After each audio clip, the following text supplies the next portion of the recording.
नमस्कार, बहुत बहुत स्वागत है आपका आपके अपने चैनल मार्केट स्टडीज़ पर। बात कर रहे हैं वेल्सपन इंडिया लिमिटेड की डेली कैंडल चार्ट के ऊपर स्टॉक को स्टडी कर रहे हैं। Daily candle chart is one of the best chart to study.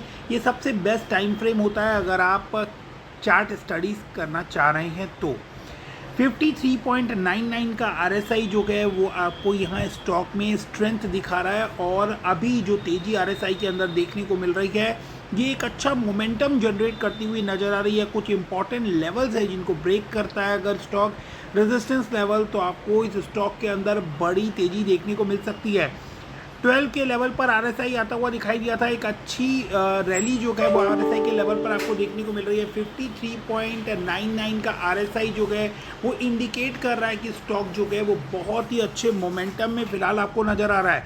2020 की गिरावट में स्टॉक जो है वो तकरीबन आपको 18-19 रुपए के लेवल्स पर आता हुआ नज़र आया था। यहाँ आप देख सकते हैं स्टॉक ने क्या लेवल बनाए थे और उसके बाद की जो जर्नी है वो 168 रुपीज़ तक ये स्टॉक आपको जाता हुआ नज़र आया था। फिलहाल की करेक्शन जो आप देख पा रहे हैं उस करेक्शन में ये स्टॉक आपको 60 के लेवल्स पर आता हुआ नज़र आया है। अब यहाँ जो पॉइंट है वो ये है कि ये अब एक रेंज के अंदर आपको फंसता हुआ नज़र आ सकता है, जहाँ इसने ऑलरेडी आप देखेंगे कि इस रेंज के अंदर लंबे समय तक कंसोलिडेट किया था और उसके बाद जो रैली आई वो आप यहाँ इस रेंज के अंदर देख सकते हैं। फिलहाल स्टॉक जो है ये इसी रेंज के अंदर आपको दिखाई दे रहा है और बिल्कुल अगर आप देखेंगे तो एक एज के ऊपर आपको रेजिस्टेंस जो है उस लेवल के ऊपर आपको आता हुआ यहाँ नज़र आ रहा है।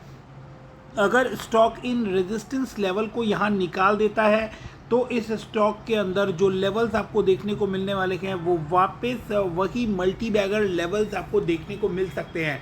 माइट भी स्टॉक जो है वो शॉर्ट टर्म के अंदर आपको इस रेंज के अंदर फंसता हुआ नज़र आ सकता है। तो अगर आप इस वोलेटिलिटी से बचना चाहते हैं या एक रिस्क फ्री इन्वेस्टमेंट करना चाहते हैं तो 63 के लेवल पर आप एक स्टॉप लॉस मेंटेन कर लीजिए या 60 रुपीज़ के लेवल पर अपना रिस्क एपेटाइट के अकॉर्डिंग अगर आप का रिस्क एपेटाइट जो है वो आपको अलाउ नहीं करता है तो आप 60 रुपीज़ के लेवल पर इसके अंदर एक स्टॉप लॉस लगाकर इन्वेस्टमेंट कर सकते हैं।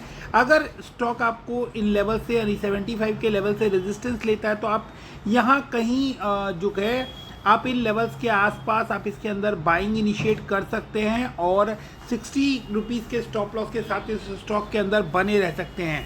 एक बार स्टॉक अगर 75 के लेवल्स को क्रॉस करता है तो आपको इस स्टॉक के अंदर बड़े टारगेट अनफोल्ड होते हुए दिखाई दे सकते हैं। इस बेहतरीन मोमेंटम के लिए आप स्टॉक को इस तरह से चेज कर सकते हैं कि अगर स्टॉक आपको 75 से ऊपर क्लोजिंग दिखाता है तो इस स्टॉक के अंदर नई स्ट्रेंथ आती हुई आपको दिखाई देगी और अगर स्टॉक यहाँ से वीकनेस दिखाता है तो आप 60 रुपीज़ के स्टॉप लॉस के साथ आप एक रिस्क फ्री स्टॉक के अंदर एंट्री कर रहे हैं। अगर आपने हायर लेवल के ऊपर स्टॉक को बाय किया हुआ है तो भी आप यहाँ पर एक्यूमुलेशन कर सकते हैं, लेकिन स्टॉक जो है वो 63 के नीचे काफ़ी वीक पड़ सकता है। इस बात को आप लोग बिल्कुल अपने रडार पर रख सकते हैं क्योंकि 63 के नीचे आप यहाँ देख सकते हैं स्टॉक के अंदर किसी तरह का कोई सपोर्ट बनता हुआ नज़र नहीं आ रहा है और उसके बाद स्टॉक जो है वो बड़े लेवल की गिरावट दिखा सकता है। बार बार इंडिकेट करने का सेंस यही है कि आप इस लेवल को एक लास्ट सपोर्ट के तौर पर मान सकते हैं और यहाँ आपको ये भी देखने को मिलेगा कि स्टॉक ने इन लेवल्स के आसपास एक तरह का डबल बॉटम बनाया और उसके बाद आपको यहाँ पर रिकवरी आती हुई दिखाई दी है। जब भी टेक्निकली आप किसी डबल बॉटम को देखें तो वहाँ पर एक पॉइंट ज़रूर हमेशा नोट कीजिएगा कि वो डबल बॉटम जो है उसका एक साइड जो फर्स्ट बॉटम जो बनता है और जो सेकंड बॉटम बनता है वो सेकंड बॉटम उस लेवल तक ना बने।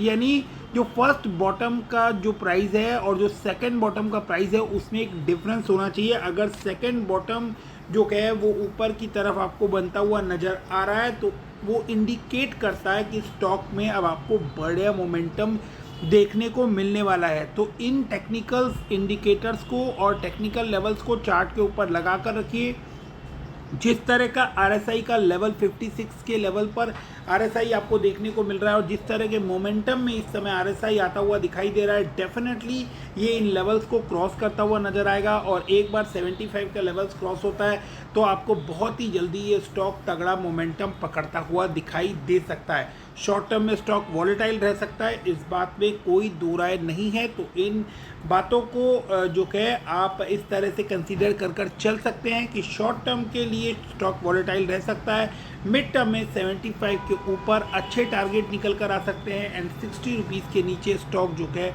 वो आपको फ्रेश कमजोरी दिखाता हुआ नज़र आ सकता है। मिलते हैं अगले वीडियो में, तब तक के लिए stay fit, stay healthy, stay invested. कोई भी सवाल या सुझाव हो तो कमेंट सेक्शन में ज़रूर कीजिएगा। Thank you very much.